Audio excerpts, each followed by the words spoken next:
அதிமுகவை ஒன்றிணைக்கதான் பாஜக செயல்படுகிறது. அவங்க யாருங்க ஒன்றிணைக்கிறதுக்கு? அதிமுகவே ஒன்றிணைக்க இவர்கள் யார்? கட்சியினுடைய நம்பர் 1 போஸ்ட்ல இருந்து ஓபிஎஸ், இரண்டாவது இடத்துல இருந்தவர் தான் எடப்பாடி பழனிசாமி. நம்பர் 1ல இருக்கிற ஒருத்தரை கட்சியை விட்டு நீக்கிட்டு இவர் அந்த இடத்தை அபகரிச்சாரு தானே. அதுதான் சசிகலா. யார் சொன்னது அபகரிச்சாருன்னு? வேற என்ன பண்ணாரு அவரு? என்ன சொல்லுங்க, எப்படி அபகரிப்புனா என்ன? கட்சி என்ன பன்னீர்செல்வத்தோட சொந்த சொத்தா? ஒண்ணுமில்லாத அந்த ஒத்த ஓட்டு ஓபிஎஸ் நீங்க பெரிய ஆளுன்றீங்க. ஓபிஎஸ் அவர்கள் அதிமுகல முக்கிய பொறுப்புல இருந்தார், 2 முறை முதலமைச்சராக இருந்தார், 5 வாட்டி எம்எல்ஏவா இருந்திருக்காரு. கட்சியில இருக்கிற வரைக்கும் தாங்க மரியாதை. கட்சியில இருந்து வெளியில போயிட்டா அவ்வளவுதான். இப்ப 6 அமைச்சர்கள் போய் எடப்பாடி பழனிசாமியை பார்த்தது உண்மையா பாத்தீங்களா? பக்கத்துல இருந்து இல்ல, அது ஒரு செய்தி தானே வந்திருக்கு. செய்தி நிறைய வருங்க. இப்ப எனக்கு கூட செய்தி வருங்க, பொது வெளியில வந்தது அந்த செய்தி. ஆனா எடப்பாடி பழனிசாமி அதை மறுத்துட்டாரு. அவர் மட்டும் மறுக்கல, எல்லாரும் மறுத்தாங்க. அந்த போனவங்க மறுக்கலையே. அந்த 6 பேர் அமைச்சர்கள், 6 பேர்ல தானே அங்க இருந்தாரு பக்கத்துல. அவங்க இருந்தாங்க. பாக்கல. தினகரன் அவர்கள் என்ன சொல்லியிருக்கிறாரு அப்படின்னா, திமுக ஆட்சியை அகற்றுவதற்கு அதிமுக பாஜக கூட்டணிக்கு வரணும் அப்படின்ற மாதிரி அவர் பேசியிருக்கிறார். எம்ஜிஆர் அவருடைய நினைவு நாள்லயே அதை அவர் வலியுறுத்தி சொல்றார். இந்த ஸ்டேட்மெண்ட் எப்படி பாக்குறீங்க? தினகரன் அவர் கட்சி வளர்ச்சியை பார்க்கணும். அதிமுக பத்தி உனக்கு என்ன கவலை? 2021ல 33% இந்த மாதிரி ஒரு கூட்டணி இருந்தது. அந்த கூட்டணி அப்ப அமையும், தேர்தல் வரும்போது அமையும். உங்களுக்கு என்ன பிரச்சனை? வேற யார் இருக்காங்க? ஆப்ஷன்ஸே இல்லையே. 2024 எப்படிங்க நீங்க முடிவு பண்றீங்க? இல்லங்க, யாருங்க இருக்காங்க? யாருங்க இல்ல? அன்பு வள்ளுவம் தொலைக்காட்சி உறவுகளுக்கு வணக்கம். அரசியல் பேசு நிகழ்ச்சிக்காக இன்று அரசியல் விமர்சகர் கிஷோர் கே சுவாமி அவர்கள் வந்திருக்கிறார். அவரோடு நம்ம உரையாட போறோம். வணக்கம். வணக்கம். அதிமுகவை ஒன்றிணைக்கதான் பாஜக செயல்படுகிறது. அவங்க யாருங்க ஒன்றிணைக்கிறதுக்கு? அதிமுகவே ஒன்றிணைக்க இவர்கள் யார்? ஒருங்கிணைந்த அதிமுகவோட பாஜக கூட்டணி வச்சா ஜெயிக்கலான்ற ஒரு பெர்ஸ்பெக்டிவ் இருக்குல்ல. இன்னைக்கு ஒருங்கிணைந்த அதிமுக தான் இருக்கு. இல்ல, தினகரன் தனியா இருக்காரு. தினகரன் ஒரு கட்சி வச்சிருக்காருங்க. ஆமா, தினகரன் என்பவர் ஒன்னும் அதிமுக கிடையாது. அவர் தனி கட்சி. ஓபிஎஸ் அவர்கள், ஓபிஎஸ் தனி நபர். ஓபிஎஸ் ஓட நிறைய பேர் தானே. தனி நபரா இருந்தா கூட அவர் 3 லட்சம் வாக்குகள் வாங்கினாரா இல்லையா? நான் என்ன கேக்குறேங்க, ராமநாதபுரத்துல 3 லட்சம் வாக்கு அவர் வாங்கினாருன்றது நீங்க எப்படி அளவுகோலா எடுத்துப்பீங்க? ஒட்டுமொத்த தமிழ்நாட்டிலயும் அவருக்கு வாக்கு இருக்கு. முன்னாள் முதலமைச்சராக இருந்திருக்கிறார். ஜெயலலிதா அவர்களால அடையாளப்படுத்தப்பட்ட நபர். எனக்கு ஒண்ணு புரியல. இல்ல, செல்வி ஜெயலலிதா, ஒரு நிமிஷம். செல்வி ஜெயலலிதாவால் எதற்காக அடையாளப்படுத்தப்பட்டார்? முதலமைச்சராக அவர் வழக்குல உள்ள போனாங்க. அப்ப இவரை சிஎம் ஆகிட்டு உள்ள போறாங்க. எதற்காக அடையாளப்படுத்தப்பட்டார்? திரும்பி சொல்லுங்க. முதலமைச்சராக. எதுக்காக முதலமைச்சரா? அவங்க கேஸ்ல உள்ள போயிருந்தாங்க இல்லையா? திரும்பி வர வரைக்கும் அவ்வளவுதானே. ஆமா, இவர் தலைவராக அடையாளப்படுத்தல. இல்ல, அவர் தானே பொருளாளரா இருந்தாரு. அவங்க இருக்கிற பொருளாளர் என்பவர் தலைவர் கிடையாது. இல்லங்க, 2வது போஸ்டிங் அதானே. சரி, எந்திரி போட்டோம்.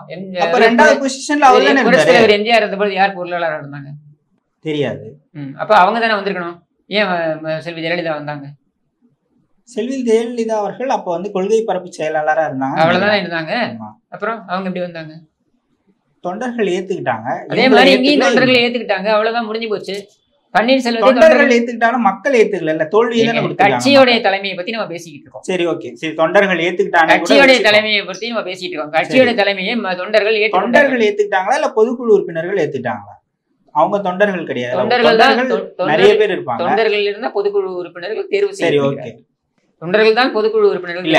இப்ப நம்மளுடைய தேர்தல் முறையில ஒவ்வொரு வாக்குமே முக்கியம் தானே. இப்ப ஓபிஎஸ் அவர்களுக்கு 1% 2% கூட இருக்கட்டும். சரி, அது கூட முக்கியம் தானே வெற்றி பெறுவதற்கு. யாரை கட்சிக்குள்ள வைத்துக் கொள்ள வேண்டும், வைத்துக் கொள்ள கூடாது என்பதனை முடிவு செய்வது கட்சி. சரியா? கட்சியினுடைய நம்பர் 1 போஸ்ட்ல இருந்து ஓபிஎஸ், இரண்டாவது இடத்துல இருந்தவர் தான் எடப்பாடி பழனிசாமி. நம்பர் 1ல இருக்கிற ஒருத்தரை கட்சியை விட்டு நீக்கிட்டு இவர் அந்த இடத்தை அபகரிச்சாரு தானே. அதுதான் சசிகலா. யார் சொன்னது அபகரிச்சாருன்னு? வேற என்ன பண்ணாரு அவரு? என்ன சொல்லுங்க, எப்படி அபகரிப்புனா என்ன? இப்ப யார் நம்பர் 1 பொசிஷன்ல இருந்தா? ஒரு கட்சியில அபகரிப்புனா என்ன? கட்சி என்ன பன்னீர்செல்வத்தோட சொந்த சொத்தா? அப்படி சொல்லலங்க. அவர் தாங்க இருந்தார், ஒரு தலைமையாளரா அவர் தாங்க இருந்தார். அவர் என்ன தவறு? நான் சொல்றேன், சொல்லுங்க.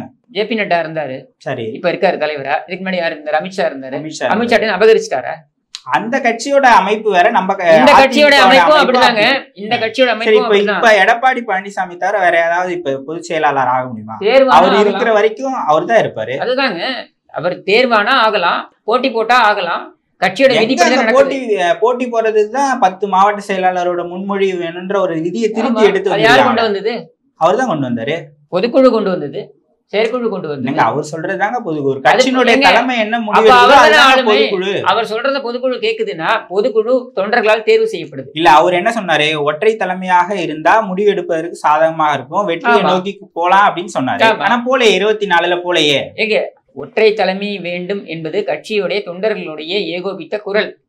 அவர் சொல்லல ஒற்றை தலைமைன்றத. அவர்கிட்ட போய் அவரும் பன்னீர்செல்வமும் அமர்ந்திருந்த பொழுது ஒற்றை தலைமை என்பதனை எங்களுக்கு வேண்டும் என்று சொல்கிறார்கள்.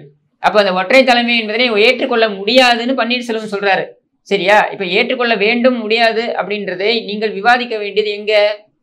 பொதுக்குழு. அங்க நீங்க விவாதிக்காம நீங்க நீதிமன்றத்துக்கு ஓடுனீங்க, இந்த பொதுக்குழுவை நடத்த விடாம பண்ணீங்க. அப்ப யாரோட பிரச்சனை?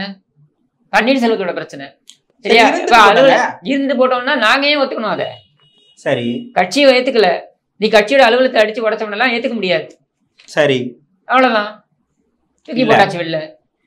அதுதான் சொல்றேன். அப்படி எப்படி ஒரு நம்பர் 1 பொசிஷன்ல இருந்தவரை தூக்கி போடுறது எப்படி? அது வந்து ஜனநாயகம். ஜனநாயகம் அது எப்படி ஜனநாயகம்? ஆமா, நம்பர் 1ல இருக்க நீ தகுதி இல்லாதவனால நீ வெளில போக வேண்டியதுதான். தொண்டர்கள் முழுவதுமே வந்து ஓபிஎஸ் அவர்களை வெளியேற்றுவதற்கு ஒத்துக்கிட்டாங்களா? அப்படி எப்படி நீங்க சொல்ல முடியாது? ஆமா நாங்க சொல்றோம், தொண்டர்கள் சொல்லணும். தொண்டர்கள் தாங்க பொதுக்குழு. திருப்பி நிறைய பேர் வாழைப்பழங்காத மாதிரி அதே திருப்பி பேச இல்ல நிறைய பேரு இல்ல அதிமுக ஒன்றிணைய வேண்டும்னு அதிமுக நிறைய பேர். இப்ப 6 அமைச்சர்கள் போய் எடப்பாடி பழனிசாமியை பார்த்தது உண்மையா பாத்தீங்களா? பக்கத்துல இருந்து இல்ல, அது ஒரு செய்தி தானே வந்திருக்கு. நிறைய வருங்க. இப்ப எனக்கு கூட செய்தி வருங்க. இல்ல அது உண்மையா? எனக்கு கூட நிறைய செய்தி வருங்க. இப்ப நீங்க அதை பத்திரிகையாளர்கள் போட்டாங்க, பொது வெளியில வந்தது அந்த செய்தி. ஆனா எடப்பாடி பழனிசாமி அதை மறுத்துட்டாரு. அவர் மட்டும் மறுக்கல, எல்லாரும் மறுத்தாங்க. அந்த போனவங்க மறுக்கலையே. அந்த 6 பேர் அமைச்சர்கள் 6 பேர்ல தானே அங்க இருந்தாரு பக்கத்துல. அவங்க இருந்தாங்க. அவங்க பாக்கல. என்னது எடப்பாடி பழனிசாமி இல்ல, அவர் மட்டும் கூட இருந்தாங்க. கூட இருந்தாங்க. அங்கே இருந்த வேலுமணி அவர்களும் சொல்றாரு இல்லன்னு மறுக்கிறாரு. எஸ்பி வேலுமணி. ஓகே. என்ன நான் இன்னொன்னு என்ன கேக்குறேன்னா, 6 பேர் சென்றார்கள் பார்த்தார்கள்னா 6 பேர் போய் பார்க்க கூடாது ஏதாவது இருக்கா? இல்ல பாக்கலாங்க. அவங்களுடைய கட்சியினுடைய பொதுச் செயலாளர் அவங்க பாக்கலாம். அவ்வளவுதான். அவங்க அதிமுக ஒன்றிணையம் இப்படியே இருந்தா ஒன்றிணையம்ன்ற பேச்சே தவறான பேச்சு. திரும்பி சொல்ற திரும்பி அதே கேக்குறீங்க நீங்க. ஒன்றிணையம்ன்ற பேச்சே தவறான பேச்சு. இங்க ஒரே ஒரு அதிமுக தான் இருக்கிறது. அந்த அதிமுக ஒன்றிணைந்துதான் இருக்கு. இங்க இருந்து வெளியேற்றப்பட்ட நபர் பன்னீர்செல்வம். இப்ப திருமதி சசிகலாவுக்கு வருவோம். திருமதி சசிகலா அவர்களிடம் போய் எல்லாரும் போய் அவங்க வந்து கட்சியுடைய இடைக்கால பொதுச் செயலாளர் என்ற பதவியை ஏத்துக்க சொன்னாங்க. ஆமா. திருமதி சசிகலா எப்ப சொல்றீங்க? 2016 அம்மா இறந்த உடனே அப்போ வந்து ஒரு ஸ்திரத்தன்மை இல்லாத நிலைமை வந்துடும், கட்சியில அடுத்த தலைமைக்கு நம்ம வந்து இது வழி வகுக்கணும் அப்படின்னா அதுக்கு இடைப்பட்ட காலத்துல ஒரு இடைக்கால பொதுச் செயலாளர், புரிஞ்சுக்கோங்க, இடைக்கால பொதுச் செயலாளரா நீங்க வந்து அந்த பதவியில இருங்கன்னாங்க. அவங்க வந்தாங்க, இருந்தாங்க. அவங்க வந்ததுக்கு அப்புறம் அவங்களுக்கு தகுதி நீக்கம் ஏற்பட்டுருச்சு. அவங்க வெளியில போயிட்டாங்க. அவங்க ஜெயிலுக்கு போனதால அவங்க வெளியே போக வேண்டிய சூழ்நிலை வந்து அது யாரோட பிரச்சனை? எப்படி சொல்ல முடியும்? அது ஜெயலலிதாவுடைய வழக்கு தான். அவங்க A2-ஆ இருந்தாங்க. நீங்க செல்வி ஜெயலலிதாவுக்கு ஏன் அந்த வழக்கு வருது? சொத்து குவிப்பு வழக்கு. யார் வாங்கி போட்டதுனால சொத்தை? A1 ஜெயலலிதா தானங்க. A1 எதனால வராங்க? ஏன்னா அந்த பர்டிகுலர் சட்டம் வந்து கவர்மெண்ட் சர்வெண்ட் என்பவரை அதை வந்து அவங்களுடைய இடத்துல வாங்கியிருக்காங்கன்னு வருது. சரியா? ஆனால் வாங்கினது யாரு? அதை விட்டுருவோம். இப்ப இந்த இதுலயே பேசுவோம். இல்ல நீங்க கேக்குறதுனால நீங்க you are not understanding. திருமதி சசிகலாவுடைய சொத்து கிடையாது அதிமுக. இல்ல நான் அப்படி சொல்லலையே. இல்ல நீங்க சொல்றீங்களே அவங்க ஏமாத்திட்டாங்கன்னு. ஏமாத்துறதுன்னு எப்படி வரும்? இப்போ உங்க பாக்கெட்ல உங்களுடைய ரூபாய் ஒரு 500 ரூபாய் இருக்கு. உங்க ரூபாவை நான் எடுத்துக்கிட்டேன்னா உங்களை ஏமாத்திட்டேன். சசிகலாவை ஏமாத்திட்டாங்கன்னு சொல்றேன். ஓபிஎஸ்க்கு இழைக்கப்பட்டது அநீதின்னு தான் சொல்றேன். கிடையாது. ஓபிஎஸ் தனக்குத்தானே அநீதியை இழைத்து கொண்டார். அது யாரோட பிரச்சனை? சரி, அது 2026 தேர்தலுக்கு முன்பாக அது இணையதா இல்லையா அப்படின்னு இணையத்துக்கு ஒண்ணுமே இல்லை. இப்பவும் சொல்றேன் உங்களுக்கு. தினகரன் அவர்கள் என்ன சொல்லியிருக்கிறாரு அப்படின்னா, அதிமுக அதாவது திமுக ஆட்சியை அகற்றுவதற்கு அதிமுக வந்து பாஜக கூட்டணிக்கு வரணும் அப்படின்ற மாதிரி அவர் வந்து பேசியிருக்கிறார். எம்ஜிஆர் அவருடைய நினைவு நாள்லயே அதை வந்து அவர் வந்து வலியுறுத்தி சொல்றார். இந்த ஸ்டேட்மெண்ட் எப்படி பாக்குறீங்க? தினகரன் அவர் கட்சி வளர்ச்சியே பார்க்கணும். அதிமுக பத்தி உனக்கு என்ன கவலை? அவரும் அதிமுக பயணிச்சு வர அதிமுக எடுத்து நீ போட்டிட்டு செயலாளரா இருந்தாரு. அதிமுக எடுத்து போட்டிட்டு வருதானே நீ? அன்னைக்கு உனக்கு அதிமுக மேல அக்கறை இல்லையா? எப்ப சொல்றேன்? 2017 அதிமுக எதிர்ப்பு போட்டிட்டாரா இல்லையா? அன்னைக்கு என்ன சொன்னாரு அவரு? நான் அதிமுக மீட்பதற்காக அப்படின்னு நீ சொன்னேன். சரி, ஓகே, மீட்பதற்காக அப்படின்னு. சரி, ஓகே. இப்பதான் அவனுக்கு தனி கட்சி இருக்குல்ல. அம்மா மக்கள் முன்னேற்ற கழகம்னு கட்சி இருக்குல்ல, அந்த கட்சி யாரோட கூட்டணியில் இருக்கணும்ன்றது அந்த கட்சியில் இருக்கக்கூடிய நீயும் உன்னுடைய கட்சியில் இருக்கக்கூடிய முடிவெடுக்கக்கூடிய ஆட்சி மன்ற குழு அல்லது பொதுக்குழு செயற்குழு இவங்க முடிவு பண்ணுவாங்க. இல்லை உனக்கு அந்த அதிகாரத்தை கொடுப்பாங்க. சரியா? அதிமுக யாருடன் கூட்டணியில் இருக்கணும்னு நீ யார் சொல்றது? எல்லோருமே அதிமுக திமுக அப்படின்ற போட்டி தான் இருக்கு. அதிமுக வலுவாக இருந்தாதான் திமுகவை வீழ்த்த முடியும். அதிமுக அதிமுக பலவீனமாக இருக்கு என்ற சூழலை ஏற்படுத்த அதிமுக பலவீனமா இல்ல. 20% ஓட்டு தானே வச்சிருக்காங்க. ஜெயலலிதா அவர்கள் இருக்கும்போது 40-45% வாக்குகள் வரை இருந்தது. இன்னைக்கு அது சரிஞ்சிருக்கா இல்லையா? அது திருப்பி 2021 உயர்ந்ததா இல்லையா? 33% ஆச்சு. எப்படி ஆச்சு? 19% தானே இருந்தது. நாடாளுமன்ற தேர்தல் வர, சட்டமன்ற தேர்தல் வர. அதான் நீங்க ஆன்சர் பண்ணிட்டீங்களே. அப்ப எப்படி 20% அளவுகோல் எடுப்பீங்க? கடைசியா நடந்த தேர்தல் அது. சரி, ஓகே. 26ல நாடாளுமன்ற தேர்தல் தானே. 2021 இருந்த கூட்டணி வேற. அப்போ ஓபிஎஸ் அவர்கள் இருந்தா 2 தலைமை இருந்தது. இப்ப 2020 ஓபிஎஸ் கூட விட்டுருங்க, பாஜக கூட்டணியில இருந்தது, பாமக கூட்டணியில இருந்தது, பெரிய கூட்டணி அமைச்சிருந்தாங்க. திமுக இணையான கூட்டணி இருந்தது. பாஜக, பாமக, தேமுதிக ஓபிஎஸ் பெரிய ஆளுன்னுவீங்க, தேமுதிக வந்து ஒரு சிலர் சொல்றாங்க. அவங்களுடைய கடைசியாக அவங்க 2% ஓட்டு தானே. ஒண்ணுமில்லாத அந்த ஒத்த ஓட்டு ஓபிஎஸ் நீங்க பெரிய ஆளுன்னுவீங்க. ஓபிஎஸ் அவர்கள் அதிமுகல முக்கிய பொறுப்புல இருந்தார். 2 முறை முதலமைச்சராக இருந்தார். 5 வாட்டி எம்எல்ஏவா இருந்திருக்காரு. கட்சியில இருக்கிற வரைக்கும் தாங்க மரியாதை. கட்சியில இருந்து வெளியில போயிட்டா அவ்வளவுதான். சரி, ஓகே. என்னோட கட்சியோட ஸ்டாண்ட் இதுதான். எந்த கட்சியா இருந்தாலும் இப்படித்தான். சரியா? இப்ப நம்முடைய ஆனானப்பட்ட அழகிரி மத்திய அமைச்சரா இருந்தார், மிகப்பெரிய பதவியில இருந்தார். இப்ப எங்க இருக்காரு? இல்ல, எதுலயும் இல்ல. அப்புறம் பெரிய ஆளுமைன்னுவீங்களா அவரை? ஒரு காலத்துல மத்திய அமைச்சரா இருந்தாருங்க. ஒரு காலத்துல தென் மண்டலத்திலேயே அவர் தான் செயலாளரா வச்சினாருங்க. அழகிரி கேட்காம ஸ்டாலினே மதுரைக்கு போக முடியாதுன்ற நிலைமை இருந்ததா இல்லையா? இன்னைக்கு எங்க அவரை கேட்டுதான் எல்லா நிகழ்ச்சியுமே மதுரையில இருந்தது. இன்னைக்கு இல்ல. அவ்வளவுதான். ஸ்டாலின் தான் கட்சியை விட்டு வெளியில அனுப்பினதுக்கு அப்புறம் தானே. கட்சி விட்டு வெளில அனுப்பினாங்களா இல்லையா? அதுக்கப்புறம் ஒரு தேர்தலை தோல்வி சந்திச்சுதா இல்லையா திமுக? அப்போ அதுக்கு அந்த அவரு வெளியே அனுப்பினது மட்டும் காரணம் இல்ல, நிறைய காரணங்கள் அவங்க தோக்குறதுக்கு. கேட்கறது ரொம்ப சிம்பிள் சார். இப்ப அதிமுக தோக்குறதுக்கும் பல காரணங்களை சொல்லலாம். சரியா? பல காரணங்கள். ஓபிஎஸ் மட்டும் நம்ம சொல்ல முடியல. ஓபிஎஸ் மட்டும் நான் சொல்லல. அவ்வளவுதான். 2021ல 33% இந்த மாதிரி ஒரு கூட்டணி இருந்தது. அந்த கூட்டணி அப்ப அமையும், தேர்தல் வரும்போது அமையும். உங்களுக்கு என்ன பிரச்சனை? வேற யாரு இருக்காங்க? ஆப்ஷன்ஸே இல்லையே. 2024 எப்படிங்க நீங்க முடிவு பண்றீங்க? இல்லங்க, யாருங்க இருக்காங்க? யாருங்க இல்ல. சரி, யார் வருவாங்க? பாஜகவோட அதிமுக போறது இல்ல. பாமக முடிவு பண்ணிடுச்சா? அவரு அன்புமணி ராமதாஸ் பிரஸ் மீட்ல சொல்லி இருக்கிறாரு, 2026ல கூட்டணி ஆட்சி அமையும், எல்லாரும் பேசுவாங்க, பாமக இருக்குன்னு சொல்லி இருக்காரு. 2020 டிசம்பர் வரைக்கும் பாமக நாங்கள் கூட்டணி ஆட்சியை தான் விரும்புகிறோம்னு சொன்னாங்க. 2021ல கூட்டணி ஃபார்ம் இல்லையா? அதெல்லாம் எல்லா கட்சி தலைவரும் அப்படிதாங்க பேசுவாங்க. சரி, ஓகே. அதெல்லாம் வருவதற்கு ஒரு வாய்ப்பு இருக்குன்னு சொல்றீங்க. பாமக வருவதற்கு வாய்ப்புன்னு நான் சொல்லல, ஒரு உதாரணம் சொல்றேன். சரி, ஓகே. நீங்க நான் வந்து பாசிபிலிட்டிஸ் கேக்குறேன். யார் அதாங்க நான் சொல்றேன். திமுக அதிமுகவுடன் போட்டியிடாது, இது கூட்டணி வைக்காது. ஓகே. பாஜகவோட வைக்க மாட்டாங்க. பாஜக காங்கிரஸோட கூட்டணி வைக்காது. சரியா? அது இப்போ நம்மளால புரிஞ்சுக்க முடியும். சரியா? இது ரெண்டும் இதை தவிர்த்து மற்ற எல்லா கட்சிகளும் எல்லாரோடையும் பேசிக்கொண்டுதான் இருப்பார்கள். சரி, ஓகே. சரியா? விடுதலை சிறுத்தைகள் அதிமுகவோட பேசும். சரியா? அவர் தெளிவா சொல்றாரு, நாங்க திமுக கூட்டணியை விட்டு வெளியே வர மாட்டோம். அப்படிதாங்க எல்லாரும் சொல்லுவாங்க. எல்லாரும் சொல்லுவாங்க. சரியா? எல்லா கட்சியும் எல்லாரோடனும் இருங்க, நான் சொல்லி முடிச்சிருக்கேன். எல்லா கட்சியும் எல்லாரோடனும் பேசிக்கொண்டுதான் இருப்பார்கள். சரியா? இந்த ஆப்ஷனை க்ளோஸ் பண்றேன், அந்த ஆப்ஷனை க்ளோஸ் பண்றேன்னு யாரும் சொல்ல மாட்டாங்க. நாங்கள் 2026ல் நாங்கள் திமுகவுடன் தான் இருப்போம்னு திரும்ப சொல்வார். பின்னாலே வன்னி அரசு 25 தொகுதி தரணும்னு கேட்பாரு. சரியா? இது வந்து இந்த அரசியல் பார்கெனிங். அதுதான் இந்த பார்கெனிங்க்கு இன்னொரு கட்சியோட அவங்க ஆப்ஷனையும் ஓப்பனா தான் வைப்பாங்க. மொத்தமா க்ளோஸ் பண்ணிட்டு அறிவாலயத்து வாசல்ல குத்த வச்சு உட்கார மாட்டாங்க. சரி, ஓகே. புரிஞ்சுதா? இது எதுவுமே இப்பொழுது முடிவெடுக்கப்படாது. ஓகே. இப்ப எந்த கட்சியுமே எல்லாம் மேலாப்புல பேசிக்கிட்டு இருப்பாங்க.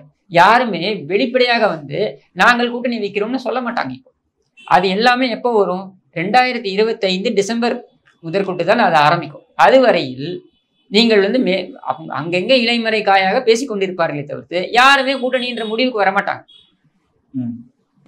சரியா? இங்க தீர்க்கமா ஒரு விஷயத்தை சொல்லியிருப்பது யாரு? சீமான். அவர் என்ன சொல்றாரு? நான் யாருடனும் கூட்டணி வைக்க மாட்டேன், எங்களுடைய கருத்தை ஏற்றுக்கொண்டு எங்களுடைய தலைமையை ஏற்றுக்கொண்டு வருபவர்கள் வரலாம், அதை நாங்க அப்ப பார்த்து முடிவு பண்ணணும், அவரே அப்படிதான் சொல்றாரு. சரியா? இப்போ மற்றவங்க எல்லாம் எடுத்துக்கோங்க. விஜய் கூட்டணி ஆட்சி என்று பேசுகிறார். சரியா? அப்ப கூட்டணி என்பதனை அவர் இல்லை என்று மறுக்கல. ஆனா அவர் தலைமையில தானே கூட்டணி சொல்றாரு. அது அப்படிதாங்க எல்லாரும் சொல்லுவாங்க. இப்ப 2010 வரைக்கும் விஜயகாந்த் அதாங்க சொல்லியிருந்தாரு.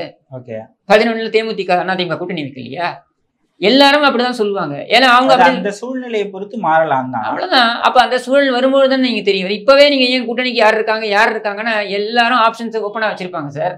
எல்லாரும் அரசியல் கட்சியை நடத்துவது அவரவர் கட்சியை வளர்க்க வேண்டும் என்பதற்காக. கண்டிப்பாக. சரியா?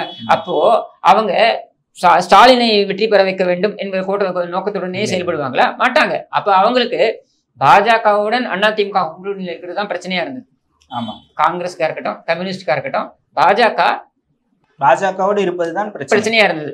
விசிகாவும் சரி, இவங்க எல்லாருமே வரவேற்றார்கள் பாஜக கூட்டணியிலிருந்து அதிமுக வெளியேறியது. அவங்க எல்லோருமே இந்தியா கூட்டணியில இருக்கிறாங்க, அங்கம் வைக்கிறாங்க. இந்தி கூட்டணியே இன்னைக்கு ஆட்டம் கண்டு போயிருக்குங்க. என்ன ஆட்டம் கண்டு போயிருக்கு? என்ன இப்ப தலைமை பொறுப்பில் நாங்க வரோம்னு மம்தா பானர்ஜி சொல்லலையா? இல்ல, காங்கிரஸ் தான் இருக்கு. அதான் நான் வருவேன்னு சொல்றாங்களே மம்தா பானர்ஜி. சரத்பவார் ஆமா அவங்க வரட்டும்னு சொல்றாரு. உத்தவ் தாக்கரே ஆமா அவங்க வரத்துல எனக்கு ஒன்றும் ஆட்சேபனை இல்லைன்னு சொல்றாரு. அப்போ இங்க இந்தி கூட்டணி அப்படின்றது இங்க ஆட்டம் கண்டு போய் தான் இருக்கு. சரியா? பாஜக எதிர்ப்பு கூட்டணி 2029 தான், 26க்கு பேசுபொருள் இல்ல. தமிழ்நாட்டுல வேறதான், திமுக அதான் அதுக்கு ஆன்சர் பண்ணிட்டீங்களே நீங்க. அவங்களை பொறுத்த வரைக்கும், தமிழ்நாட்டை பொறுத்த வரைக்கும் இங்க திமுக அதிமுக அவ்வளவுதான். இந்த ரெண்டு கட்சியில ஏதாவது ஒரு கட்சி பாஜகவுடன் இருந்தால் இவர்களால் சேர முடியாது என்ற ஒரு சூழல். இப்ப பாஜகவுடன் அதிமுக இல்ல என்ற நிலையில பாமக, விசிகா, பாமக, விசிகா, காங்கிரஸ், கம்யூனிஸ்ட் இவர்கள் எல்லோருக்கும் திமுகவும் அதிமுகவும் சமமாகத்தான் பார்க்கப்படக்கூடிய கட்சியா இருக்கும். இவங்க எல்லாருமே சமமா தானே பார்ப்பாங்க. அப்படின்னு பொழுது இதுல உங்களுக்கு நீங்க எப்படி ஆப்ஷனே இல்லைன்னு வைங்க. இல்ல, நான் ஆப்ஷன் இல்லைன்னு சொல்லல. இல்ல, யார் இருக்காங்கன்னு கேட்டீங்கல்ல, எல்லாரும் இருக்காங்கன்ற அவங்க ஒரு கூட்டணியில ஆல்ரெடி இருப்பாங்க. இன்னைக்கு நிலைமைக்கு நான் சொல்றேங்க, அவங்க ஒரு ஆல்ரெடி ஒரு இன்னைக்கு நம்ம கூட்டணி பத்தி பேச வேண்டியதே இல்லையே. ஓகே, ஆனா இன்னைக்கு அவங்க கூட்டணியில எப்படி இருக்குன்றத பாருங்க. திமுக கூட்டணியில எப்படி இருக்கிறதுன்றது பாருங்க. இப்போ கடந்த வாரம் நீங்க பாத்தீங்க, இந்த ஆதவர்ஜுனா விஷயம் எல்லாம் முடிஞ்சு விசிக்க ஆரம்பித்தது, பிரச்சனையா ஆரம்பிச்சாங்க. சரியா? அடுத்து முத்தரசன் பேட்டி கொடுக்குறாரு, எங்களுக்கு இங்க ஜனநாயகமே இல்ல, கொடியேற்ற கூட முடியல, எங்களுக்கு அனுமதி மறுக்கப்படுகிறது. வேல்முருகனா முத்தரசன் சொல்றாரு. சரியா? என்ன எங்களுக்கு இங்க ஜனநாயகமே இல்ல, என்னால ஒரு கொடியேற்ற கூட முடியல அப்படின்னு சொல்லி எல்லாருமே சொல்றாங்க. பண்ருட்டி வேல்முருகன் அடுத்தது கூட்டணியில இருந்து வெளியேறியதாகவே இன்னும் அதிகாரப்பூர்வமா அறிவிக்கல, மற்றது எல்லாமே பண்ணிட்டாரு, பேசிட்டாரு, உடைச்சிட்டாரு. சரியா? இப்ப அடுத்தது நேத்து கே பாலகிருஷ்ணன் என்ன சொல்லிருக்காரு, இங்க சாதி ஆணவ கொலைகள் அதிகரித்திருக்கிறது, ஈவேராவின் கொள்கைகளை எங்க யாரோட ஆட்சி நடந்துகிட்டு இருக்கு? திமுக ஆட்சி. முதலமைச்சர் என்ன சொல்றாரு? தேனாரும் பாலாரும் ஓடிக்கொண்டிருக்கிறது என்று சொல்கிறார் முதலமைச்சர். அப்படிதாங்க சொல்லுவாங்க. அப்ப கூட்டணி கட்சியா இருக்கிறவங்க நேர் எதிரான ஒரு நிலையை வைக்கிறாங்களே, அப்ப இது என்னன்னு சொல்வீங்க? ஓகே, அதனால அவங்க கூட்டணியில தான் இந்த சலசலப்பு இருக்கு. இந்த சலசலப்பை போக்குவதற்கு அவங்க ஒரு பார்கெனிங்கா கூட அப்படி பேசலாம்ல அவங்க. அதாங்க அந்த பார்கெனிங்ன்றது தான் நான் சலசலப்புன்னு சொல்றேன். ஓகே, இந்த பார்கெனிங்ன்றது எப்படிங்க வரும்? இந்த பார்கெனிங்ன்றது எப்படி வரும்? அந்த இல்லனா நாங்க போவேன்னு ஒரு ஸ்கோப் இருந்தா தான வரும். முன்னையாவது உங்களுக்கு ஒரு ஆப்ஷன் இல்ல, திமுக மட்டும் தான் இருந்தது. இப்போ ஒரு அதிமுகன்னு ஒரு ஆப்ஷன் இருக்குன்றதுனால அவங்க பார்கெனிங் ஏத்திக்கலாம். நான் சொல்றேன், இப்போ யார் இருக்காங்கன்னு கேட்டிங்கல, அதுக்கான ஆன்சர் இதுதான். ஓகே ஓகே, நான் யார் இருக்காங்கன்னு மீன்ஸ் இப்போதைக்கு பாஜக கூட்டணியில இருந்து பாமக வருமா, இல்ல விஜயோட யார் வேணாலும் வரலாம். விஜயோட கட்சி வரலாம், இல்ல விஜயோடன் அதிமுக கூட்டணி வைக்கலாம், விசிகாவுடன் வைக்கலாம், பாமகவுடன் வைக்கலாம், காங்கிரஸுடன் வைக்கலாம், கம்யூனிஸ்டுடன் வைக்கலாம், யாரோட வேணாலும் வைக்கலாம். ஏன்னா இவர்கள் எல்லோருக்குமே இப்ப விஜயாவது பகிரங்கமா சொல்லிட்டார், ஒரு படி மேல போயிட்டு திமுக தன்னுடைய எதிர் நிலை அப்படின்றத சொல்லிட்டாரு அவரு. சோ அவர் கூட்டணி வைப்பதற்கான சாத்தியக்கூறுகள் கம்மி திமுகவுடன் இந்த தேர்தல். சரியா? பாஜகவோட வாய்ப்பு கம்மி அப்படின்னு பார்க்கும்போது விஜய் தனியா வச்சிருக்கு. மத்த 3 கட்சி இருக்குல்ல, இன்னைக்கு திமுக கூட்டணியில் இருக்கக்கூடிய விசிகாவோ, கம்யூனிஸ்டோ, காங்கிரஸோ, அவர்களுக்கு அதிமுகவோட எந்த பிரச்சனையும் இல்லையே. அவர்களுக்கு திமுகவுடன் நாங்கள் இப்போ பயணித்துக் கொண்டிருக்கிறோம், எங்கள் கூட்டணி இருக்கு அப்படின்றதுதான். காங்கிரஸ் கொஞ்சம் யோசிக்கலாம். எதுக்காக யோசிக்கலாம்னா 22 எம்பிக்கள் இருக்காங்க திமுகவோட எம்பிக்கள். அது நீங்க சொன்னது போல இந்தி கூட்டணி இருக்கு இல்லையா, அந்த பாராளுமன்ற பலத்துக்கு அது உதவும். மற்றபடி இல்ல, ஒரு வெற்றி பெற்ற அணியிலிருந்து ஒரு கட்சி வெளியே வரும் அப்படின்னு நீங்க நினைக்கிறீங்களா? வெற்றி பெற்ற அணிதாங்க. அது எதற்காக வெற்றி பெற்றது அப்படின்றதுதான் பாஜக எதிர்ப்பு முக்கியமான காரணம். 2வது 10 ஆண்டுகள் அதிமுக ஆட்சியில் இல்லாமல் இருந்தது. இன்னைக்கு இந்த 3.5 ஆண்டுகள் இவர்களுடைய ஆட்சியில மிக கடுமையான ஒரு எதிர்ப்பு அலை இல்ல எதிர்ப்பு அலை இருக்கலாங்க. 5 முனை போட்டின்ற போது திமுக எதிர்ப்பு வாக்குகள் தமிழ்நாடு அரசியல் எனக்கு நான் தெரிஞ்ச வரைக்கும் திமுக எதிர்ப்பு ஓட்டு. அப்ப திமுக எதிர்ப்பு ஓட்டு வந்து சிதறும் போது அது அவங்களுக்கு தானே அட்வான்டேஜா இருக்காங்க. அது ஏன் சிதற போகுது? இப்ப கம்யூனிஸ்ட் என்ன நினைப்பாங்க, நான் ஏன் 5 சீட்டு 6 சீட்டு வாங்கிட்டாங்க. திமுக கூட்டணி, அதிமுக கூட்டணி, நாம் தமிழர் தனியா நிக்கிறாங்க. பாஜக தலைமையில ஒரு கூட்டணி, விஜய். நான் 5 முனை போட்டியா இருந்தா சொல்றேன், 5 முனை போட்டியாவே நான் சொல்றேன். இப்போ கம்யூனிஸ்ட் இவ்வளவு திமுகவுடைய எதிர்ப்பு, அந்த எதிர்ப்புல அவங்க கொடுக்குற சீட்டை வாங்கிட்டு இருக்கணும்னு அவசியம் இருக்கா? அது அவங்களதான் இருக்கிறதுக்கு வாய்ப்பு இருக்கு. இல்லாம என்னோட கேள்வி வந்து அவங்களுக்கு அந்த மாதிரி அப்படி இருந்தா அவசியம் இல்லையே. இப்ப காங்கிரஸ்க்கு 25 சீட்டு கொடுத்திருக்காங்க கடந்த முறை கொடுத்தது. இந்த முறை அதே 25 நான் கொடுப்பேன் அப்படின்னு திமுக சொன்னால் அவர்கள் இருக்க வேண்டிய அவசியம் என்ன அந்த கூட்டணியில? காங்கிரஸுக்கு எல்லாம் மத்திய தலைமை தானே முடிவு பண்ணும். ராகுலும் ஸ்டாலினும் ரொம்ப நெருக்கமா தானே இருக்காங்க. எல்லாருக்கும் நெருக்கமா தானே இருப்பாங்க. இல்ல அவரு சொல்றாருல்ல, யாரையுமே பிரதர் சொன்னதுல ஸ்டாலின் தான் என்னுடைய பிரதர். எல்லாரும் இதை விட நேருவின் மகளேவா நிலையான ஆட்சியை தான் சொன்ன வரலாறு எல்லாம் இருக்கு. சரியா? அதுக்கப்புறம் அந்த மாதிரி அடிக்க போன வரலாறு எல்லாம் இருக்கு. அதனால அதையெல்லாம் விட்டுருங்க. நாம இங்க கேட்கறது என்னன்னா, நீ 25 சீட்டு அப்படின்னு நீ கொடுத்துருக்க கடந்த முறை, இந்த முறை எனக்கு அதிகமா கொடுன்னு கேட்கறதுக்கு வாய்ப்பு இருக்கா இல்லையா? இல்ல கேட்பாங்க, எல்லாருமே கேட்கறது தானேங்க. அவங்கவுங்க கட்சிய கொடுக்கலன்னா ஏன் இருக்கணும்? ஒரு எப்படி சொல்றது, நான் வந்து எப்ப வருவாங்க அப்படின்னா எதிரணி வலுவாக இருக்கு, அவங்க ஒரு அமைது, அப்படி இல்லைன்னா பெர்ஸ்பெக்டிவ் தானே முக்கியம். அதிமுக ஆட்சியை பிடிக்கும் அப்படின்ற ஒரு பெர்ஸ்பெக்டிவ் வருவதற்கு அவங்க தான் கிளைம் பண்றாங்களே. இந்த பெர்ஸ்பெக்டிவே நாங்க சேர்ந்து உருவாக்கினதுதான். யாரு? கம்யூனிஸ்டும் காங்கிரஸும் எங்களாலையும் தான் ஜெயிச்சாங்க. அந்த பெர்ஸ்பெக்டிவ் உருவாகணும். மக்களை விடுங்க. இவங்க என்ன சொல்றாங்க? கார்த்தி சிதம்பரம் என்ன சொல்றாரு? கேட்கலையா நீங்க? அவர் ரொம்ப தெளிவா சொல்றாரு, எங்களாலையும் தான் காங்கிரஸாலையும் தான் திமுக ஜெயிச்சது. அது எல்லாரும் சொல்லதாங்க செய்வாங்க. விசிகாலையும் அதான் சொல்றாங்க. அப்போ ரொம்ப கிளியரா நீங்க 25 சீட்ல திமுக ஜெயிச்சது காரணமே கூட்டணி தானே. கூட்டணி அந்த கெமிஸ்ட்ரி ஒர்க் அவுட் ஆகி தான் ஆன்சர் பண்ணிட்டீங்களே. அப்ப அவ்வளவுதான். இந்த கூட்டணில இருந்து 4 கட்சி வெளில வந்தா அந்த பெர்ஸ்பெக்டிவ் உடைய போகுது. பெர்ஸ்பெக்டிவ் பத்தி சொல்றீங்க இல்லையா? இதுல இருந்து 2 கட்சி வெளில வந்தா அந்த பெர்ஸ்பெக்டிவ் மாறும்ல. அவ்வளவுதானே. அது வெளியே வர்றதுக்கே அதிமுக வெற்றி பெறும்னு ஒரு பெர்ஸ்பெக்டிவ் வந்தா தானே வருவாங்க. அதை பத்தி கவலை இல்லையா? அவங்களை பொறுத்தவரைக்கும் அவங்க தான் சொல்றாங்களே, எங்களாலையும் தான் திமுக ஜெயிக்குது. தமிழ்நாட்டை பொறுத்த வரைக்கும் 2 கட்சிக்கு தானே ஆட்சி அமைக்க வாய்ப்பு இருக்கு. ஒண்ணு திமுக, இன்னொன்னு அதிமுக. 2 அணியில தான் இருக்க போறாங்க. யாரும் இப்போ அதிமுக கட்டமைப்பு இருக்கிற கட்சி தான், ஆனா பலவீனமாக இருக்கு அப்படின்ற ஒரு நான் சொல்றேன். அவங்களை பொறுத்த வரைக்கும் அந்த பலவீனமான ஒரு இடத்துல இருக்கிற ஒரு கட்சிட்டு நீங்க பேரம் பேசுனீங்கன்னா உங்களுக்கு கூடுதல் எண்ணிக்கையில சீட் கிடைக்கும்ல. கிடைக்கும். வெற்றி பெறுமா இல்லையா அதுதான் அவங்க சொல்றாங்களே. பெர்ஸ்பெக்டிவ் தோத்துருவாங்களே. இங்க வந்துட்டாலே அங்கதான் இவங்க இங்க வந்துட்டா பெர்ஸ்பெக்டிவ் வின் பண்றோம் அப்படின்னு மாறிடும் நீங்க சொல்றீங்க. ஓகே ஓகே, அவ்வளவுதானே. நீங்க அதாவது திமுகவுக்கும் அதிமுகவுக்கும் இருக்க ஓட் டிஃபரன்ஸ் என்ன?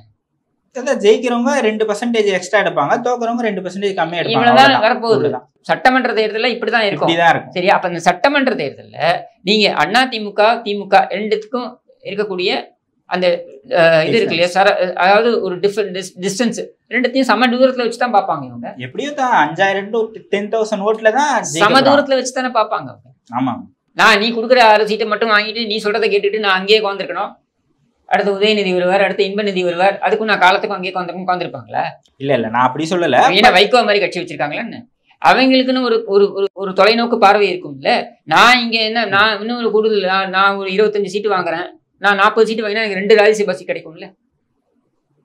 எனக்கு அந்த வாய்ப்பு இருக்குல்ல. அப்ப நான் அதுதான் கொடுக்குமா? அதிமுக தெரியல. அதிமுக அதிக இடங்கள்ல போட்டியிடணும் தான் விரும்பும். திமுகவும் அதிக இடங்கள்ல போட்டியிடணும் தான் விரும்பும். அது விஷயம் இல்லைங்க. கூட்டணியை உடைக்கணும்னா அதிமுக அதிகம் கொடுக்கறதுக்கு வாய்ப்பு இருக்குல்ல. ஓகே ஓகே, அப்படி வாய்ப்பு இருக்கு இல்லையா? அதைத்தான் நான் கேட்கிறேன். ஓகே, அதிமுகவும் விஜயும் கூட்டணி வச்சா அந்த கெமிஸ்ட்ரி ஒர்க் அவுட் ஆகும் அப்படின்னு நீங்க நினைக்கிறீங்களா? அதாவது திமுக எதிர்ப்பு அப்படின்ற நிலையில நீங்க இந்த 2 கட்சிகள் கூட்டணி வைப்பது அப்படின்றது ஒரு நேச்சுரல் அலையன்ஸாகத்தான் அது இருக்கும். நேச்சுரல் அலையன்ஸாக இருக்கும். தொண்டர்கள் கிட்ட அது எப்படி இருக்கும்னு கேட்கிறேன். விஜய் ரசிகர்கள் அவரை முதலமைச்சராக தானே பார்ப்பாங்க, அந்த மாதிரி கேட்கிறேன். அதாவது அது அவருடைய எடுக்க வேண்டிய முடிவு. பட் நான் கூட்டணின்னு ஒன்று அமைஞ்சிருந்தாக்க, ஏன்னா நீங்க யதார்த்தத்தையும் விஜய் தெரிஞ்சு வச்சிருப்பாருன்னு நினைக்கிறேன். நான் அவரே அவருடைய மாநாட்டில் என்ன சொல்றாரு, இது ஒரு குழந்தை, இந்த கட்சி இப்பொழுதுதான் திறந்திருக்கு, இந்த கட்சி அடுத்த கட்டத்தை நோக்கி செல்லணும், போகணும். இப்போ அந்த அடுத்த கட்டத்தை நோக்கி போகணும் அப்படின்னும் பொழுது எடுத்த உடனே ஒரே தேர்தலில் ஜெயிச்சிட முடியுமா அப்படின்னா அதுக்கான சாத்தியக்கூறுகள் ரொம்ப குறைவு அப்படின்றதுனால. அண்டு காலம் ரொம்ப கம்மியா இருக்கு. நீங்க அதிமுக அப்படி செய்தது. ஆனால் அதிமுகவுக்கு அப்கோர்ஸ் அவங்க திண்டுக்கல் இடைத்தேர்தலில் ஜெயிச்சாங்க, பாண்டிச்சேரி சட்டமன்ற தேர்தலில் ஜெயிச்சாங்க. நம்ம யாரையுமே ஒப்பிட முடியாது. அப்படி சொல்லல. நான் வந்து இவர் வந்து எம்ஜிஆர் மாதிரி நான் சொல்லல. நான் அப்படி சொல்லல. நான் என்ன சொல்ல வரேன்னா, அதிமுகவுக்கே 5 ஆண்டுகள் தேவைப்பட்டது. 77 தான் அவங்க ஆட்சிக்கு வராங்க. 72 ஆரம்பிச்சு. ஆமா, 72 ஆரம்பிச்சு 77 தான் அவங்க ஆட்சிக்கு வராங்க. அப்ப அந்த 5 ஆண்டுகள் அவங்களுக்கு அவகாசம் இருந்தது. சரியா? அது எமர்ஜென்சினால பல காரணங்கள்னால அந்த அவகாசம் அவர்களுக்கு கிடைச்சது. இப்ப விஜய்க்கு அந்த அவகாசம் இல்லை, கிடையாது. அவர் கட்சி ஆரம்பிச்சு இப்போ மாநாடு இப்பதான் நடத்தியிருக்காரு. பாராளுமன்ற தேர்தலில் அவர் போட்டியிடல. ஸோ இந்த மாநாடு ஆரம்பித்து இப்பதான் அந்த கட்டமைப்பு கட்டிக்கிட்டு இருக்கு. இந்த கட்டமைப்போடு அவர் ஒரே வருஷத்துல அவர் தேர்தலை சந்திக்கும் பொழுது ஆட்சியை பிடிக்கின்ற அளவுக்கு முடியுமா என்றால் சாத்தியக்கூறுகள் அப்படின்னு பார்க்கணும். ஸோ அப்படி பார்க்கும் பொழுது யதார்த்தம் எதை நோக்கி அவரை கொண்டு செல்லும் என்று நான் நினைக்கிறேன்னா ஒரு கூட்டணியை நோக்கி கொண்டு செல்லும். அப்போ அந்த கூட்டணி என்பது அவருக்கு ஒரு மீனிங்ஃபுல்லாக இருக்கணும். அதாவது இப்போ நான் வந்து கணிசமான வாக்குகளை என்னால் பெற முடியும் என்பதனை நிரூபிக்கக்கூடிய வகையில் இருக்கணும். அப்போ வேல்யூ அடிஷனாக இருக்கணும். நீங்கள் கூட்டணிக்கு வலு சேர்ப்பீர்கள், கூட்டணி உங்களுக்கு வலு சேர்க்கும் அப்படின்ற மாதிரி இருக்கணும். இப்போ அதிமுக சொல்றாங்களே, பாஜகவோட நாங்கள் போகும்போது எங்களுக்கு ஓட்டு கம்மியாகுது அப்படின்னு சொல்றாங்களே, அந்த மாதிரி இல்லாம அது ஒரு பகுதியில தான், ஒரு பகுதியில அட்வான்டேஜ், ஒரு பகுதியில டிஸ்அட்வான்டேஜ் தான். ஓவராலா டிஸ்அட்வான்டேஜ். சட்டமன்ற தேர்தலில் டிஸ்அட்வான்டேஜ், நாடாளுமன்ற தேர்தலில் நம்ம வச்சுக்கிட்டு அவங்கள நாடாளுமன்ற தேர்தலில் அவங்கள வச்சுக்கிட்டு சட்டமன்ற தேர்தலில் கட்டி விடுறன்ற புத்தி வந்து நம்ம கிடையாது. நம்மளை பொறுத்த வரைக்கும் அவங்களோட வேண்டாம்னா வேண்டாம் தான். அது இதுக்கு நாடாளுமன்ற தேர்தலில் ஒன்று கூட வச்சுக்கிட்டு இப்ப நாடாளுமன்ற தேர்தலில் வச்சிருந்தா நீ மத்திய அமைச்சராகவே ஆயிருக்கலாம்ல அதிமுகல இருந்து. அவங்களோட 10 இடம் ஜெயிச்சு அவங்களோட நம்ம போய் கூட்டணி வைக்கிறதே வேண்டாம் கொள்கை அளவுல இருந்து முடிவெடுக்கிறோம். அப்புறம் அவங்க கூட வந்து மத்தியில போய் நாங்க அமைச்சரவையில உட்கார வச்சுட்டு மத்திய அமைச்சர் சட்டமன்றத்துல மட்டும் வெளில வரணுமா? தமிழ்நாட்டுக்கு நல்லது நடந்திருக்கும்ல. தமிழ்நாடு நீங்க ஒண்ணு புரிஞ்சுக்கோங்க, இவங்க காங்கிரஸோ பாஜகவோ என்ன நம்முடைய தயவில் அவர்கள் ஆட்சியில் அமர்ந்தால் நம்மால ஏதாவது சொல்ல முடியல. நம்மளுடைய தயவுல தான் ஆட்சியில் அமைஞ்சிருக்காங்க சொல்றீங்க. நம்ம என்ன நினைக்கிறோம்னாக்க நம்மளுடைய தயவுல அவங்க ஆட்சியில் அமர்ந்தாங்கன்னாக்க நம்ம சொல்றதை அவங்க செய்யலான்ட்டு. சரியா? அதற்கான ஸ்கோப்பை வந்து இந்த மோடி அரசாங்கம் கடந்த 10 ஆண்டுகளா கொடுக்கல. அப்ப கொடுக்காத பொழுது இப்ப எப்படி கொடுக்க போறாங்க நம்ம எதுக்கு நினைக்கணும்? சரியா? இவங்க மகாராஷ்டிரால தோப்பாங்கன்றது நமக்கு தெரியுமா? நம்மை பொறுத்த வரைக்கும் நம்ம எப்படி பாக்குறோம், இவங்க கூட இருந்தா நமக்கு சட்டமன்றத்தை நோக்கி போகும்போது மக்கள் வந்து நம்மளை ஏற்க மறுக்கிறார்கள். அப்ப சட்டமன்ற தேர்தலில் மட்டும் நாங்க வந்து உறவு வச்சுப்போம், நாடாளுமன்ற தேர்தலை கட்டி விட்டுருவோம், இல்லை நாடாளுமன்ற தேர்தலில் மட்டும் உறவு வச்சுப்போம், சட்டமன்றத்தில் கட்டி விட்டுருவோம்னா நம்ம வேணா நம்பிக்கைத்தன்மை போயிடும். இல்ல அதே கூட்டணியை இது வரைக்கும் வச்சுட்டு சட்டமன்ற தேர்தலுக்கு முன்னாடி அதை வந்து டிராப் பண்ணிருக்கலாம். இது ஸ்ட்ராட்டஜி இல்லைங்க, இதைத்தான் நம்பிக்கை துரோகம். அதை நம்ம பண்ண மாட்டோம். நம்மளை பொறுத்த வரைக்கும் நம்ம என்ன சொல்றோம், அதிமுக என்ன சொல்லுது, கொள்கை அளவில் நீங்க வேண்டாம், அவ்வளவுதான். சரி, ஓகே. அதிமுகல இந்த அம்பேத்கர் விவகாரம் நடந்தது இல்லையா, அமித்ஷா அவர்கள் பேசினது ஜெயக்குமார் அவர்கள் கண்டனம் தெரிவித்தார். அதேதான் என்னுடைய கருத்து அப்படின்னு ஒரு பொது செயலாளர் சொல்லுவது எப்படி சரியா விமர்சனம் பண்றாங்களா எல்லோரும்? இல்ல, என்னுடைய கேள்வி இங்க என்னன்னா, அமித்ஷா அம்பேத்கர் குறித்து பேசியது கண்டனத்திற்கு உரியது அப்படின்ற அந்த ஸ்டாண்டை எடுத்தாச்சு. இதுக்கு மேல என்ன பண்ணணும்?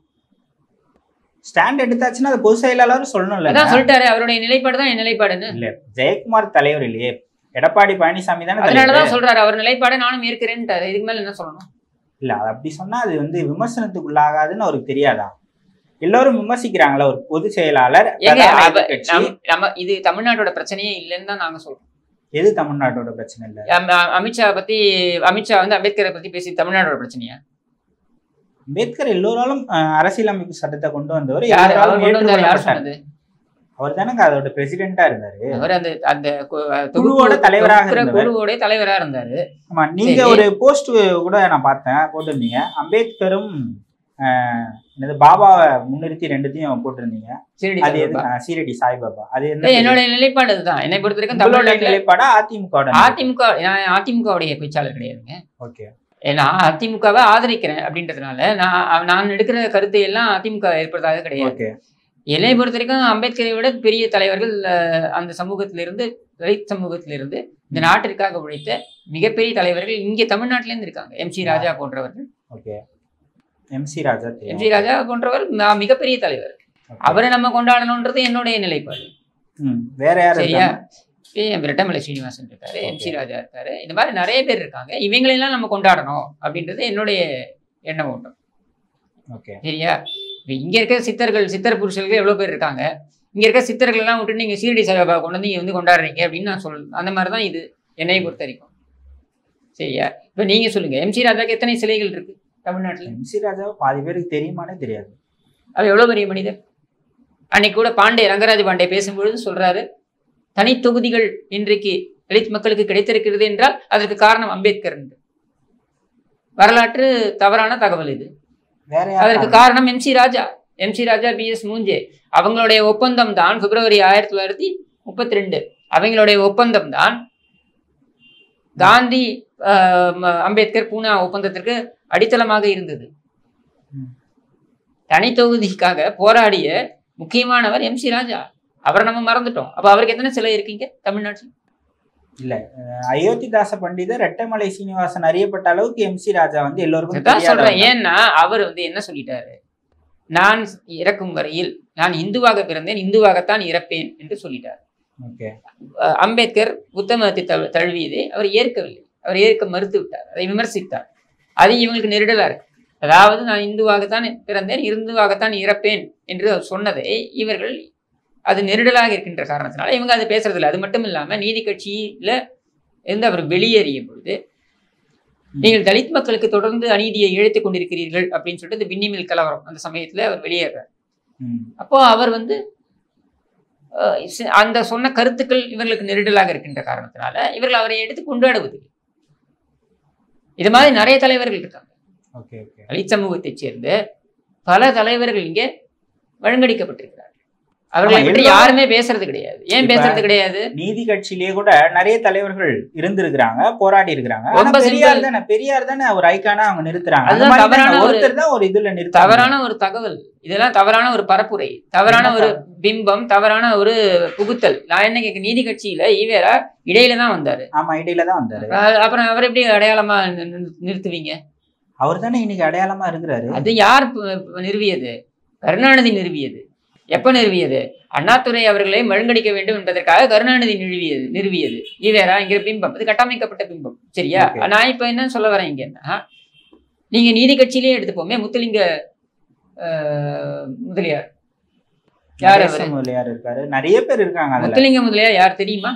இல்ல, தெரியாது. நான் சொல்றேன். இவங்க இவ்வளவு சொல்றாங்கல்ல, ரிசர்வேஷன், தனித்தொகுதி எப்படி எம்.சி. ராஜாவோ ஒரு தமிழரோ, அது மாதிரி முத்துலிங்க முதலியார் இது பேர் என்ன, ரிசர்வேஷனை கொண்டு வந்தவர். இல்ல, அப்ப வகுப்பு வாரி பிரதிநிதித்துவம் இருந்தது நீதி கட்சி. Communal order. அதை வந்து பனகல் ராஜா வந்து 21 ஒரு கொள்கை வரைவா வைக்கிறாரு. அதை அமல்படுத்தல. சுப்பராயன் இண்டிபெண்ட் இவரா வந்து ஜெயிக்கிறாரு, சுயேட்சையா ஜெயிக்கிறாரு. அவருடைய அமைச்சரவையில முத்துலிங்க முதலியார் இருக்காரு.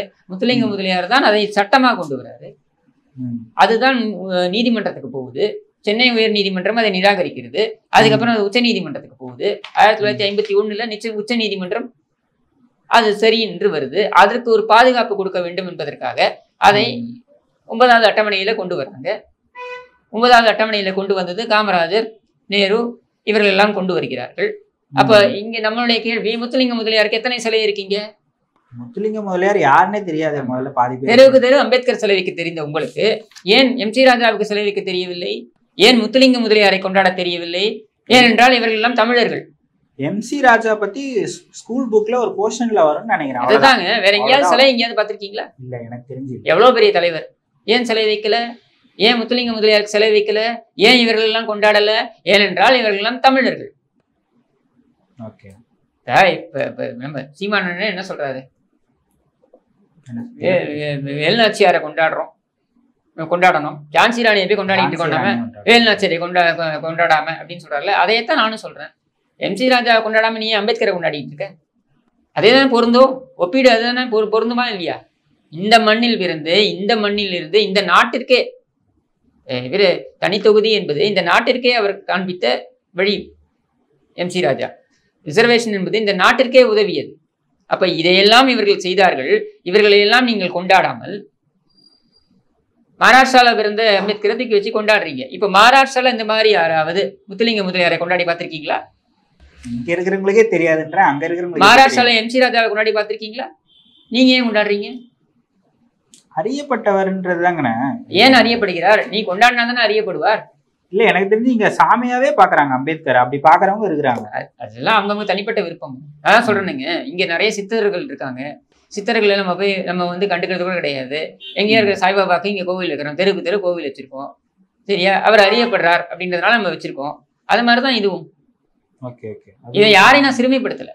அம்பேத்கரும் ஒரு பெரிய தலைவர் இல்லைன்னு நான் மறுக்கல. நான் அவரை சிறுமைப்படுத்துறதுக்காக சொல்லலை. ஆனால் இந்த மண்ணில் இருக்கக்கூடிய தலைவர்களை மழுங்கடித்து விட்டு அங்க கொண்டாட வேண்டிய அவசியம் என்னன்னு தான் நான் கேட்கிறேன். அப்படின்னா தேசியவாதமே பேச முடியாதுல்ல? ஏன் இவர்கள் எல்லாம் தேசியவாதிகள் தான். யாரு? MC ராஜா தேசியவாதி. அவர் தமிழ் தேசியவாதியா? அவர் தேசியம் தான் பேசியிருக்கிறாரு, இந்திய தேசியம் தான் பேசியிருக்காரு. இல்ல, இங்க இருக்கிறவங்களை கொண்டாடணும் அப்படின்றது மொழி வழி அடிப்படையில தானே. அப்படி பார்த்தா நம்ம நேஷனலிசம் பேச முடியாதுல்ல அப்படின்னு கேட்கிறேன். இவங்களே நேஷனலிசம் பேசணும். இவங்க நேஷனலிஸ்ட் லீடர்ஸ் தானே. காமராஜர் நேஷனலிஸ்ட் லீடர் இல்லையா? காமராஜர் நேஷனலிஸ்ட், இவரும் நேஷனலிஸ்ட் தானே. MC ராஜா நேஷனலிஸ்ட் தானே. முத்துலிங்க முதலியாரும் நேஷனலிஸ்ட் தானே. இவர்கள் யாராவது இந்தியா என்ற தேசம் வேண்டாம் என்று சொன்னார்களா? இவர்கள் காண்பித்த வழி ஒட்டுமொத்த தேசத்திற்கே காண்பித்த வழி தானே. அப்புறம் திமுக கூட்டணி இருக்கு இல்லையா, இப்போதைக்கு இருக்கிறது உடையும் அப்படின்னு நீங்க நினைக்கிறீங்களா எதிர்காலத்துல? அதற்கான வாய்ப்புகள் தான் அதிகம்னு நினைக்கிறேன். அதாவது மக்களுடைய கோபத்தை தூக்கி சுமக்க வேண்டிய அவசியம் கூட்டணி கட்சிகளுக்கு ஏன் வருது? அவங்களுக்கு என்ன அந்த அவசியம்? நான் ஏன் நீயும் உன் குடும்பமும் கொள்ளையடிக்கிறதுக்கு மக்கள் கோவப்பட்டா அதுக்கு எதுக்கு நான் உதவாங்கணும்? ஏற்கனவே பாக்குறீங்க ஒரு அமைச்சர் எப்படி நடத்தப்படுகிறார்கள். ஒரு அமைச்சர் மேல சேர வாரி அடிக்கிறார், இன்னொரு அமைச்சர் போன்ற இந்த உதயநிதியே துரத்துறாங்க கடலூர்ல.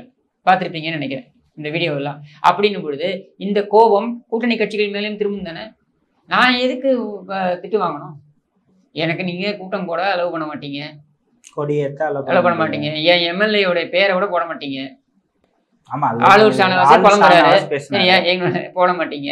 என்ன இப்படின்னு பொழுது நான் எதுக்கு உனக்கு பல்லக்கு தூக்க வேண்டும் இப்படின்ற கேள்வி வரும். இதோட சேர்ந்து மக்களுடைய எதிர்ப்பு என்பது வலுக்கும் பொழுது இவர்கள் எதற்காக இந்த மூழ்கின்ற கப்பலில் இருக்க வேண்டும் என்று நினைப்பார்களா? மாட்டார்கள்.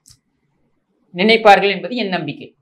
ஓகே, நிறைய கருத்துக்களை பகிர்ந்து கொண்டீங்க, ரொம்ப நன்றி.